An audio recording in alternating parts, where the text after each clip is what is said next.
Hey, you're here. That's good. Let me tell you something. The Roman gladiator? Forget the romanticized warrior. Imagine a life of brutal exploitation. Their celebrated choice was often sheer desperation. From capture to the ludus, their fate was sealed. Picture the gnawing fear, the stifling confinement, the ceaseless violence in training, and the terrifying prospect of the arena. We'll strip away the myths, revealing the harsh truths of forced recruitment, the grueling regimen, the cold political calculations behind every spectacle, and the terrifying power of a crowd's single gesture. This journey will unveil their profound suffering, the societal anxieties they embodied, and humanity's timeless fascination with violent entertainment. This isn't just history, it's a stark reflection on power. Settle in, like the video, subscribe, and tell us where you're watching from. The grim truth of the gladiator's life is about to begin. The Roman gladiator. Images of muscular heroes, noble combat, and a certain Russell Crowe often spring to mind, don't they? It's a rather charming fantasy, if one overlooks the rather inconvenient detail of it being, well, mostly fantasy. For most, the career path of a gladiator wasn't a choice made over a pleasant Roman breakfast with options for spelt porridge or fig tartlets. No, for the vast majority, their induction into this peculiar form of live entertainment was rather less voluntary. Picture this. You're minding your own business, perhaps tending your crops, fighting for your homeland, or simply existing on the wrong side of the Roman Empire's ever-expanding borders. One moment you're a free individual, the next you're a prisoner of war, captured, chained, and paraded through the streets like a prize hog, destined for the auction block. Your skills in battle, once a source of pride, now merely a selling point for your future owner, the lanista. The lanista wasn't some benevolent talent scout. He was a businessman, an investor in human flesh, looking for a return on his particularly macabre portfolio. He'd size you up, prod your muscles, inspect your teeth, much like one might assess livestock, but with far greater implications for your future. The market for human fighting machines was robust, fueled by Rome's insatiable appetite for spectacle. And what a market it was, a grim bazaar where individual destinies were haggled over, sealed with a coin, and then set on a path where the only foreseeable retirement plan often involved a spear to the gut. Of course, there were the so-called volunteers, the octorati. These were Roman citizens, often from the lower classes or those fallen on hard times, who willingly, or perhaps desperately, is a more accurate descriptor, signed a contract to become gladiators.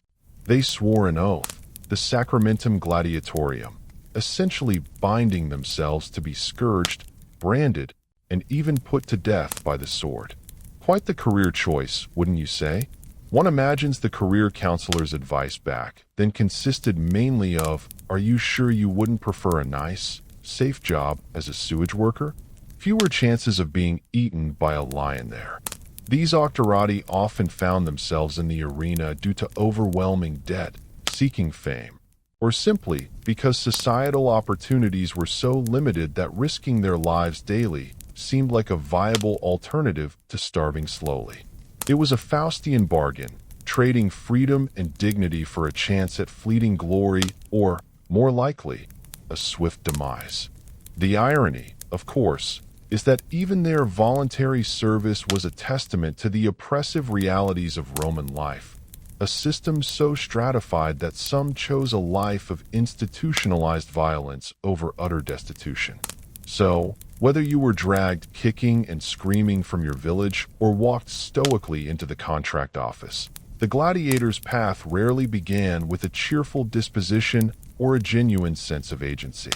It started with a loss, of freedom, of hope, or simply of better options. From the auction block to the gladiatorial school, their education was just beginning, and it promised to be anything but elementary. Having been recruited, or, more accurately, acquired, the aspiring gladiator's next destination was the ludus, or gladiatorial school. And let's be clear, this wasn't Hogwarts. There were no friendly house elves, no magical spells, and the only Quidditch played involved sharp objects and a distinct lack of brooms. The Ludus was a rigorous, often brutal institution, designed not just to train bodies, but to break spirits and remold individuals into efficient killing machines. Imagine a military boot camp, but with more impending death and significantly fewer weekend passes. Conditions were typically harsh. Gladiators lived in cramped cells, often sharing space, and their days were governed by a strict, unrelenting regimen. The clang of steel, the shouts of the trainers, and the groans of the injured formed the constant soundtrack to their existence. This wasn't a place for introspection or philosophical debate. It was a factory churning out lethal performers. Surprisingly, for institutions dedicated to preparing men for violent death, gladiatorial schools often boasted excellent medical facilities. Why? Because a dead gladiator doesn't earn money, and a wounded gladiator represents a significant investment. The lanista wasn't concerned with the individual's well-being out of compassion, but out of cold, hard economics. A healthy gladiator, even a slightly injured one, could fight again. A dead one was a loss of capital. So, you might get top-notch medical attention for a gruesome wound. Also, you could live to fight another day, and hopefully, generate more revenue. It's the kind of perverse logic that only ancient Rome could perfect. The diet, too, was often surprisingly good, if a little monotonous. Gladiators were famously referred to as hordearii, or barley eaters, due to their staple diet of barley, beans, and dried fruit. This wasn't some ancient vegan fad. It was a deliberate strategy. The high-carb, relatively fatty diet helped gladiators build a layer of subcutaneous fat, which, counterintuitively, provided a cushion against blows, protecting vital organs and reducing the risk of immediately fatal injuries. It was the original strategic bulk, making them less likely to bleed out instantly and thus prolonging the spectacle. Think of it as nature's rudimentary body armor. If nature had a particularly dark sense of humor, training was relentless. Under the watchful eyes of former gladiators turned trainers, the doctors, these recruits learned to wield various weapons, master different combat styles, and understand the intricate dance of death that was the arena. They practiced with wooden swords, asterisk rudis asterisk, against wooden posts, asterisk paulus asterisk, honing their strikes, blocks, and footwork. Discipline was absolute. Disobedience or poor performance was met with flogging, branding, or other severe punishments. The threat of the summa rudis, the chief trainer, was omnipresent. It was a hierarchy enforced with iron fists and even sharper blades. Psychologically, the goal was multifaceted: to strip away their former identity, to instill unwavering obedience, and to cultivate a warrior ethos, even if that ethos was ultimately in service of someone else's entertainment. It was a profound psychological conditioning, breaking wills to build a specific kind of killer, one who understood their role in the Roman social order, even if they secretly harbored dreams of escape. This brutal regimen was all preparation for a performance, but not one for the faint of heart, for their stage awaited, bathed in the cruel light of the Roman sun. The grim education within the ludus was merely a prelude to the main event, the grand, brutal spectacle of the arena itself. For a gladiator, the games were not just a performance.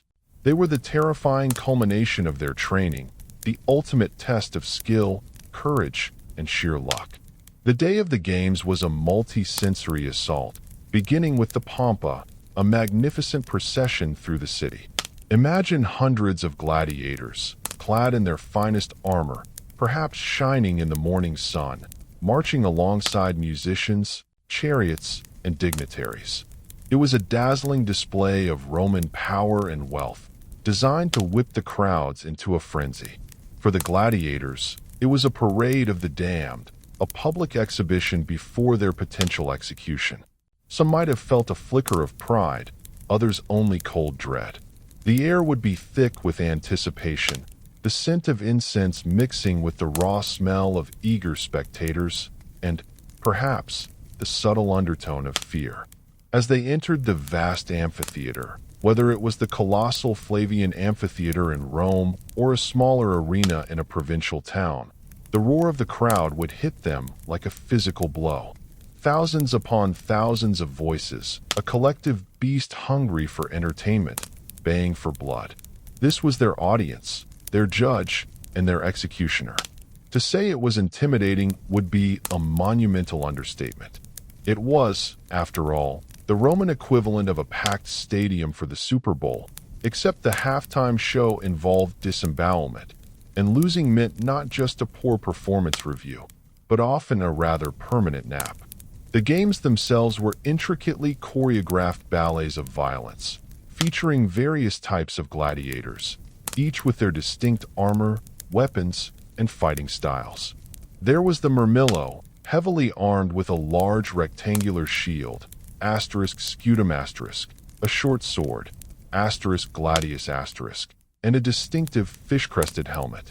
He was often pitted against the Thraex, who sported a small square shield, Parma a curved sword, Sicca and a griffin-crested helmet. Then there was the nimble Retiarius, famously lightly armed with just a net, Reti a trident, Facina and a dagger, often fighting the heavily armored Secutor, whose smooth, rounded helmet offered no snag points for the net. Each pairing was a deliberate contrast in fighting styles, heavy versus light, direct versus evasive, designed to maximize the drama and spectacle. These weren't random brawls. They were carefully planned contests showcasing specialized combat. The political motivations behind these spectacles were as sharp as any blade. Emperors and politicians understood the power of bread and circuses, providing free grain and lavish entertainment to keep the populace pacified and distracted from any inconvenient political realities. The games were a potent tool for propaganda, demonstrating Roman might, generosity, and control. A successful gladiator could bring glory not just to himself, but to his patron, bolstering their public image and cementing their power. It was the ultimate reality show, with significantly higher stakes for the contestants, where victory might mean a temporary reprieve and defeat, well, defeat meant a rather permanent career change. Once inside, these fighters were pawns in a spectacle designed for the masses, their lives decided by a simple gesture, a turning thumb that could seal their fate in the unforgiving sands of the arena. Within the arena, the performance truly began, a brutal ballet where every move was a dance with death. This was not merely crude hacking. Gladiatorial combat, at its peak, was a testament to skill, endurance, and strategic thinking.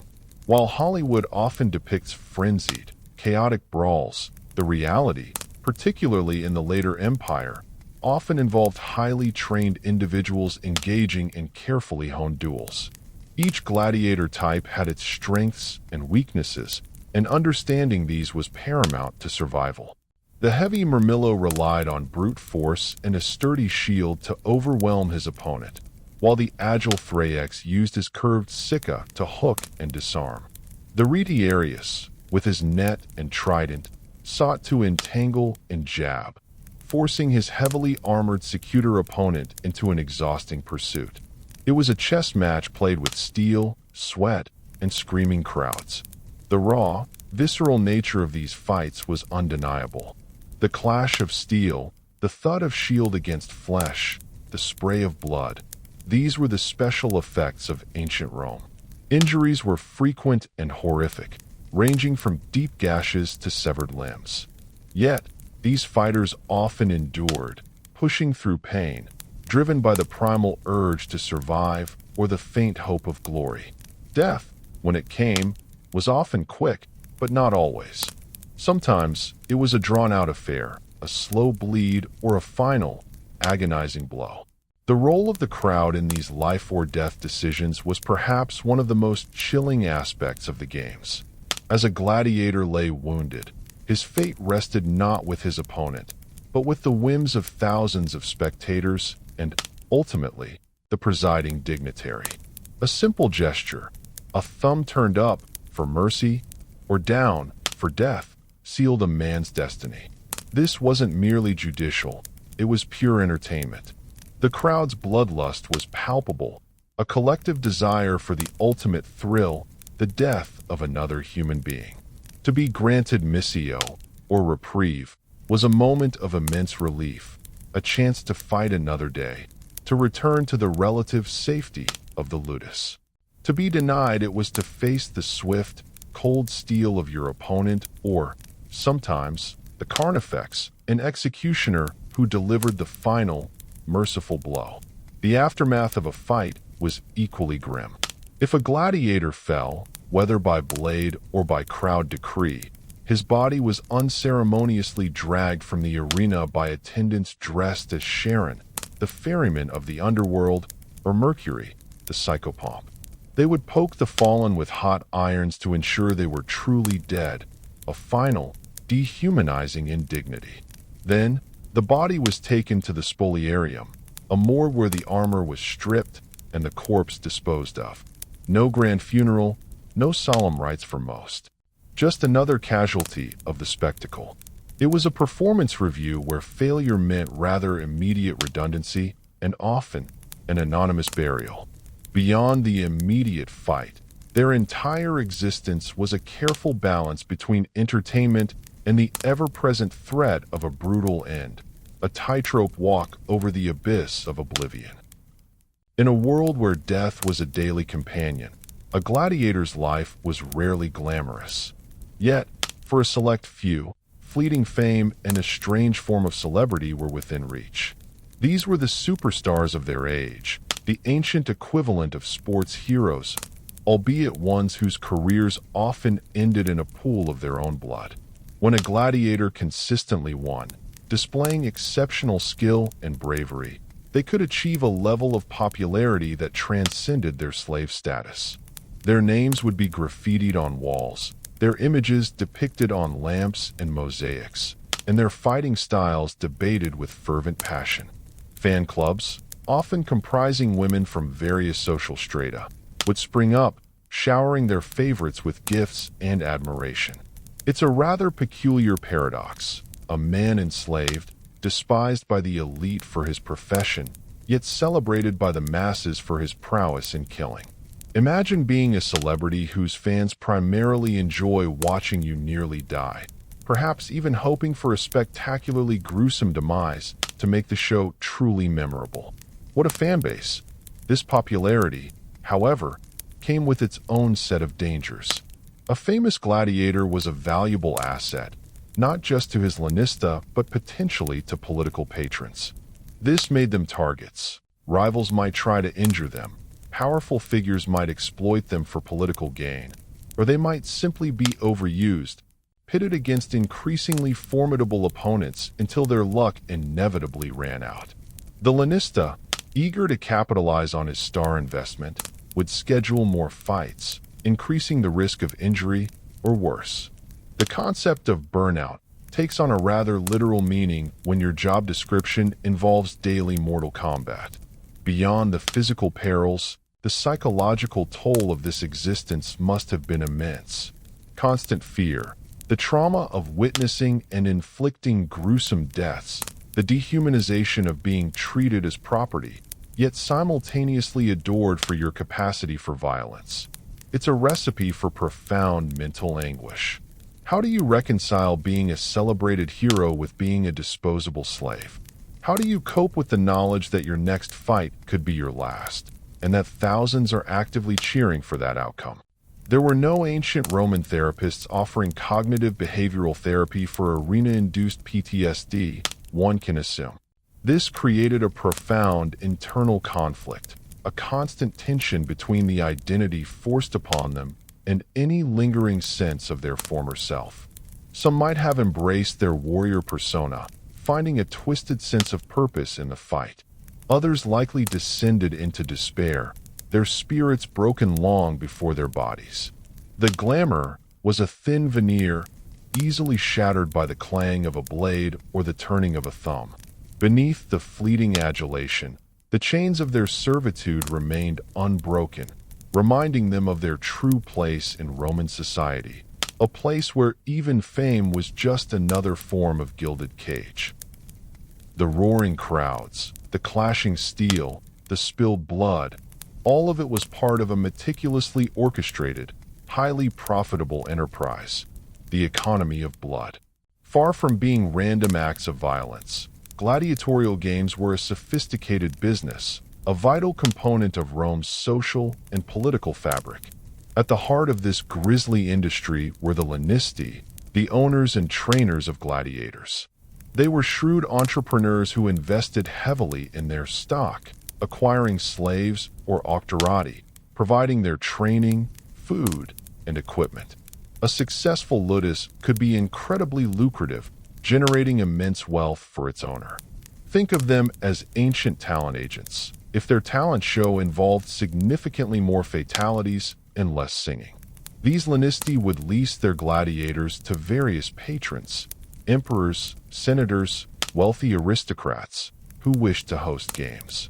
These patrons understood that sponsoring gladiatorial contests was an excellent way to curry public favor, demonstrate their wealth and generosity, and celebrate victories or important events. It was a form of political marketing, a grand gesture that could sway public opinion and consolidate power. Why? Yes, Senator Brutus is quite the man of the people. Did you see the magnificent games he hosted last month? 2 lions, 3 elephants, and a particularly agile Retiarius, a true friend of Rome. The costs associated with staging these games were astronomical. Beyond the gladiators themselves, there was the expense of maintaining the amphitheater, hiring musicians, paying for wild beasts, often imported from distant lands, and providing elaborate decorations. Advertising for these events was also surprisingly sophisticated.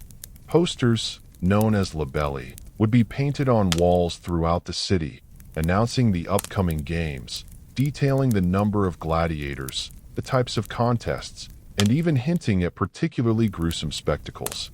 30 pairs of the bravest gladiators. A special midday hunt featuring African beasts. Blood will flow. Don't miss it. It was essentially a rather effective, if morally dubious, ancient marketing campaign. The games weren't just entertainment. They served as a distraction. When Rome faced internal strife, economic hardship, or military setbacks, a grand spectacle in the arena could divert the populace's attention, channeling their frustrations into a collective bloodlust rather than political dissent. It was a psychological tool, a way to maintain social order by giving the masses something to cheer for, something to fear, and something to forget their own woes within. This economic ecosystem, fueled by human suffering and the thirst for spectacle, created a perverse incentive structure. The better a gladiator fought, the more money he generated, the more he was exploited. His value wasn't as a human being, but as a performer, a commodity whose life was measured in ticket sales and crowd applause. It was a multi-billion-dollar industry, powered by human suffering and probably tax-deductible. This intricate system of entertainment and commerce created a world where individual lives were merely commodities, their existence reduced to a series of calculations on a lanista's ledger. Amidst the relentless brutality and the commodification of human life, there existed a glimmer of hope for a precious few, the possibility of freedom. Manumission, the act of being freed from slavery, was a rare but celebrated event for a gladiator. It wasn't handed out freely, of course. It was usually earned through exceptional service, numerous victories, and the approval of the lanista or the presiding dignitary. A gladiator who had fought bravely and survived many contests might be awarded the rudis, a wooden sword. This was the ultimate symbol of freedom, signifying that he was no longer bound by the sacramentum gladiatorium and was free to live his life outside the arena. It was a bittersweet moment, often signifying the end of a terrifying career, but also the beginning of an uncertain future. For those who received the rudis, the question immediately arose: what next? Many freed gladiators, having known nothing but combat for years, chose to leverage their unique skill set. Some became doctors, trainers in the very ludi they once fought in, passing on their knowledge to new generations of unwilling combatants. Others found work as bodyguards for wealthy citizens, their reputation for ferocity a valuable asset in a dangerous world. Still others might have become gladiatorial promoters or even opened taverns, forever linked to the world they had escaped, yet no longer bound by its chains. For the truly lucky, perhaps a quiet life in obscurity was possible, far from the roar of the crowds and the smell of blood. Yet, even freedom couldn't erase the deep physical and psychological scars left by years in the arena. Chronic pain from old wounds, disfigurements, and the trauma of constantly facing death would have been a constant companion. Imagine the nightmares, the sudden flinches at loud noises, the difficulty of adjusting to a world where every interaction didn't carry the implicit threat of violence. The gladiator's life stripped away much of what we consider normal human experience, replacing it with hypervigilance and an intimate familiarity with mortality. Earning your freedom, only to realize your resume primarily features expert at inflicting mortal wounds, and your favorite pastime is probably trying not to remember the smell of fresh gore, must have presented its own unique set of challenges. The transition from a life of state-sanctioned violence to peaceful civilian existence was undoubtedly fraught with difficulties, both internal and external. Society's perception of freed gladiators was also complex. While admired for their strength and courage, they were still former slaves, associated with a profession that, despite its popularity, was seen as deeply dishonorable. It was a lingering stigma, a mark that distinguished them even in freedom. So, while manumission offered a second chance, it was rarely a clean slate. For the lucky few, it offered a new chapter, but for many, even freedom couldn't erase the shadows of the arena, leaving indelible marks that shaped the remainder of their days. The Roman system, for all its grandiosity and power, rested on the precarious foundation of enslaved labor, and occasionally, that foundation would crack. The most famous fissure, the one that sent shivers down the spine of the Roman Republic, was the Spartacus Uprising. This was no mere prison riot. It was a seismic event, a slave revolt that grew into a genuine existential threat to the very heart of Roman authority. The stage for this monumental struggle was set in 73 BCE, within the gladiatorial school of Lentulus Batiatus in Capua. The conditions in these schools, as we've established, were brutal. It was a pressure cooker designed to break men, and sometimes those broken men, when pushed too far, would snap back with an astonishing ferocity. Spartacus, a Thracian gladiator, along with a few dozen of his fellow captives, decided they had had quite enough of the whole fight to the death for someone else's amusement routine. Armed with kitchen implements and whatever weapons they could seize, a rather meager arsenal for starting an insurgency, they fought their way out. Imagine the sheer audacity, a handful of desperate men, whose lives were effectively forfeit, daring to challenge the might of the greatest military power in the ancient world. It's the kind of story that usually ends with a quick execution and a footnote in history, but Spartacus, it seems, had other plans. Their initial escape was a success, leading them to Mount Vesuvius, where they established a stronghold. As word spread, other runaway slaves, disgruntled shepherds, and impoverished rural workers flocked to their banner, swelling their numbers. Spartacus, along with his lieutenants Crixus and Enemaus, forged this disparate group into a formidable, disciplined fighting force. They understood Roman military tactics, having been trained by the Romans themselves, and turned that knowledge against their former masters. The Roman response was initially dismissive. A few thousand armed slaves? A mere nuisance. But as praetor after praetor was defeated, and the slave army grew to an estimated 70,000 to 120,000 strong, raiding towns and terrorizing the countryside, the nuisance transformed into a full-blown crisis. This wasn't just a gladiator revolt. It was a desperate quest for freedom, a movement that threatened to unravel the very fabric of Roman society by inspiring other enslaved populations.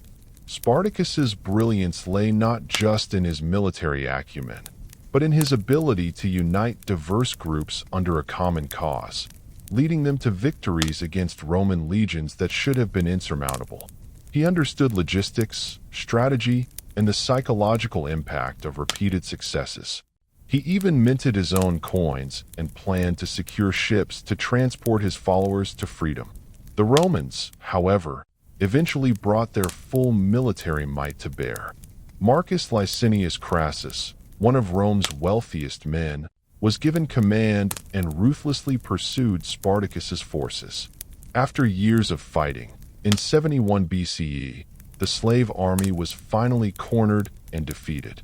Spartacus himself is believed to have died in battle, though his body was never recovered, adding to his legendary status.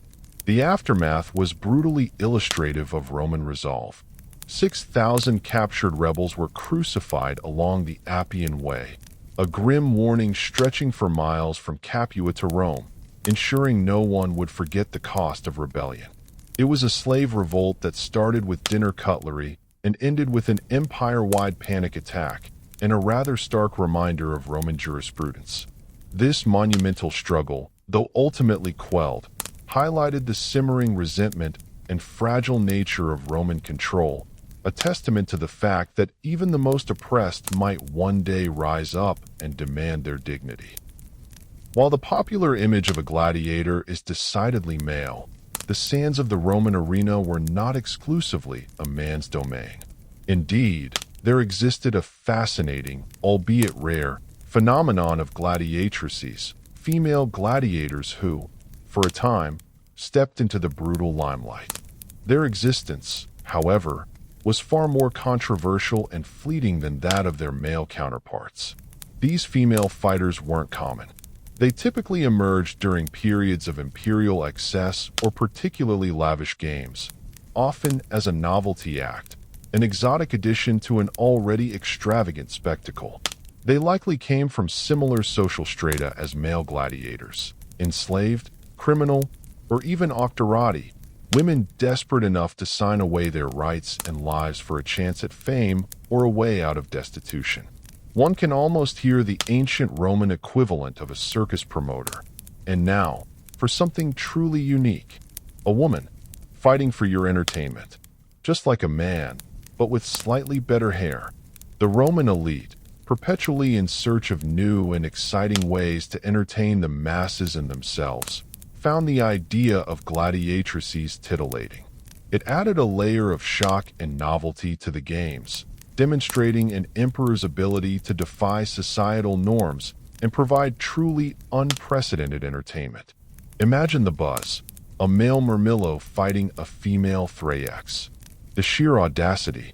It was the ultimate ancient gender reveal party, except with actual fatalities. Historical evidence for gladiatrices is sparse but compelling. Inscriptions and archaeological finds, such as the Halicarnassus relief depicting two female gladiators named Amazon and Achillea, clearly show women armed and armored, ready for combat.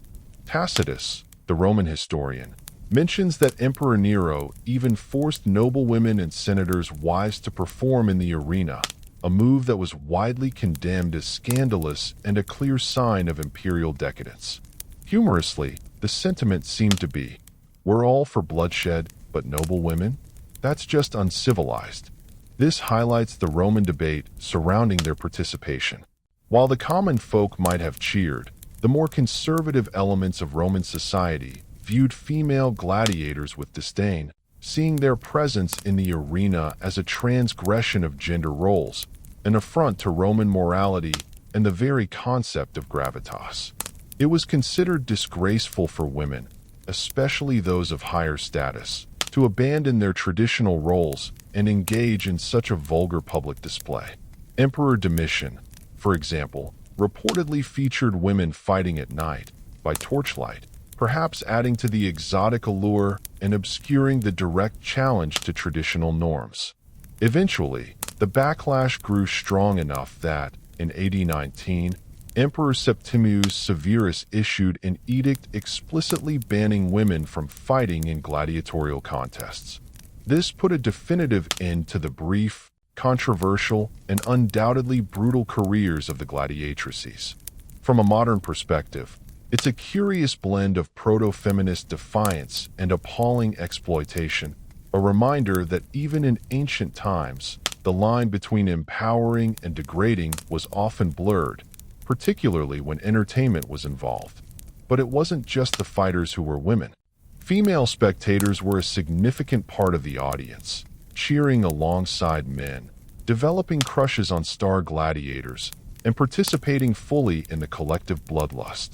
Their presence underscores how deeply ingrained the games were in Roman society, touching every corner and demographic.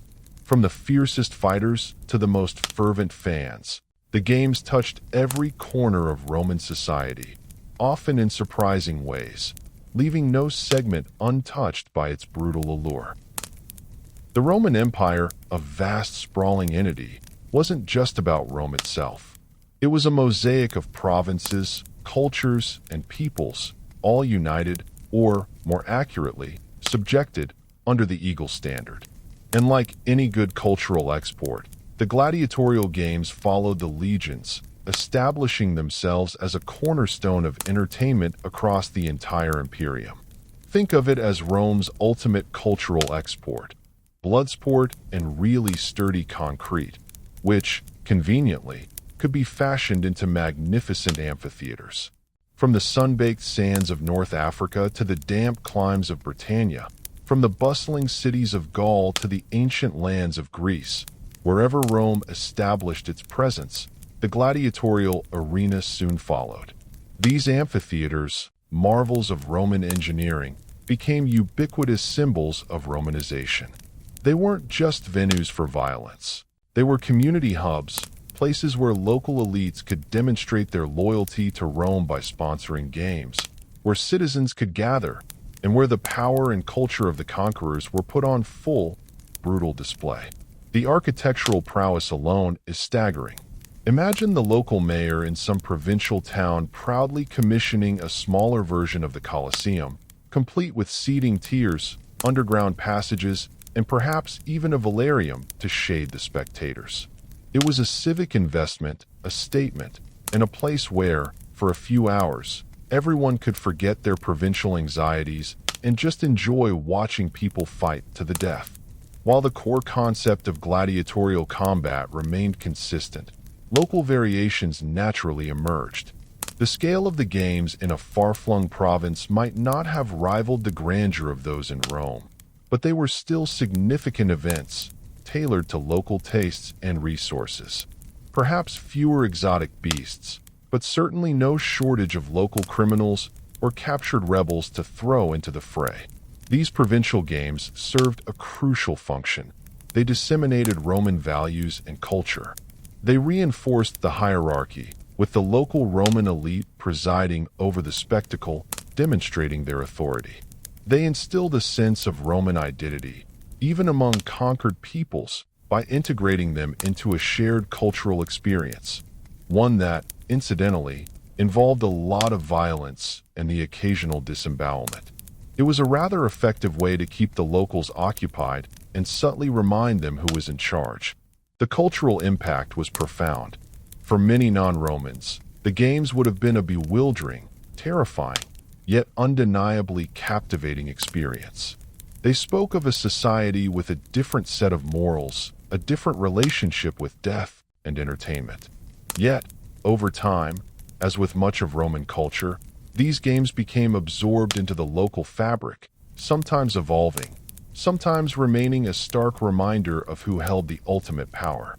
The reach of the arena extended far beyond the seven hills, weaving itself into the fabric of a vast, sprawling empire, a testament to Rome's ability to not just conquer territories, but also to imprint its distinct, brutal brand of entertainment upon them, one bloody spectacle at a time.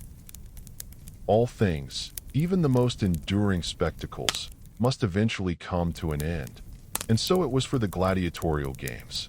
After centuries of thrilling and terrifying the Roman populace, the roar of the crowd slowly began to fade, silenced not by a sudden imperial decree, but by a gradual confluence of changing morals, economic shifts, and the inexorable rise of a new religion. The primary catalyst for this decline was, arguably, Christianity. As the new faith gained traction and eventually became the official religion of the Roman Empire, its inherent values clashed dramatically with the brutality of the arena. The early Christian apologists vehemently condemned gladiatorial contests as pagan, inhumane, and morally repugnant. Tertullian, for example, famously asked how a Christian could attend games where man is put to death for the enjoyment of man. It was a fair point, one that would make even the most hardened Roman pause, or at least fidget uncomfortably in their seats. The idea of the sanctity of human life, however imperfectly applied, was fundamentally at odds with an entertainment industry built on public execution. Imagine being a devout Christian in ancient Rome, trying to explain to your neighbors that, no, you won't be joining them for the quarterly Lion versus 10 Condemned Criminals show, not because you have other plans, but because you rather frown upon state-sponsored murder. It was a tough sell. Imperial decrees against the games began to emerge, albeit slowly and often without immediate, universal effect. Emperor Constantine, the first Christian emperor, issued an edict against gladiatorial shows in 325 CE, declaring that bloody spectacles are not suitable for civil times. A nice sentiment, but the games continued in various forms for decades, sometimes centuries, in different parts of the empire. Old habits, and indeed profitable industries, die hard. It was like trying to tell the modern world to give up reality TV overnight. Good luck with that. The official bans, however, laid the groundwork for their eventual demise. Economic factors also played a significant role. As the Western Roman Empire began to unravel, resources became increasingly scarce. Staging lavish gladiatorial games, with their enormous expenses for gladiators, exotic beasts, and grand spectacles, became an unsustainable luxury. Emperors and local magistrates had more pressing concerns, like defending borders, feeding populations, and generally trying to keep the crumbling empire from collapsing entirely. You can't really justify importing a dozen lions from Africa when your legions are being starved on the frontier. Political priorities shifted. The emphasis moved away from public spectacles designed to pacify the masses and towards more immediate military and administrative needs. The social utility of the games, once paramount for maintaining political stability, diminished as the political landscape transformed. So, when even the Romans started to think, maybe less blood and more poetry would be nice, you knew things were truly changing. The last known gladiatorial contest in Rome itself is generally dated to 404 CE, effectively ended by Emperor Honorius. Though sporadic fights might have occurred in the provinces for a while longer, the golden age of gladiatorial combat was over. The roar of the crowd slowly faded, leaving behind a legacy that continues to fascinate and disturb us, a relic of a time when entertainment came with a rather steep, bloody price. The echoes of the arena, despite centuries of silence, resonate deeply within our modern consciousness. The Roman gladiator, once a figure of both contempt and awe, continues to fascinate, his image shaping our popular culture, art, and even our language. From blockbuster movies like Gladiator to countless video games and novels, the romanticized, often inaccurate, depiction of these fighters endures. We see them as symbols of courage, resilience, and the ultimate struggle for survival, often overlooking the brutal, dehumanizing realities of their existence. It's a 2,000-year-old marketing campaign, still generating blockbusters, a testament to the enduring power of a good, albeit bloody, narrative. Our modern perception is undeniably filtered through a romantic lens, one that prefers the heroic defiance of Spartacus or the stoic resolve of a fictional Maximus to the often anonymous, miserable end of a real Roman slave. We tend to focus on the rare success stories, the gladiators who won their freedom, rather than the vast majority who perished in obscurity, their names lost to history. This cultural fascination isn't merely about ancient violence. It speaks to deeper, timeless aspects of the human condition. Why are we so drawn to stories of struggle, sacrifice, and survival? What does our enduring interest in these brutal spectacles say about our own relationship with violence, entertainment, and the boundaries of morality?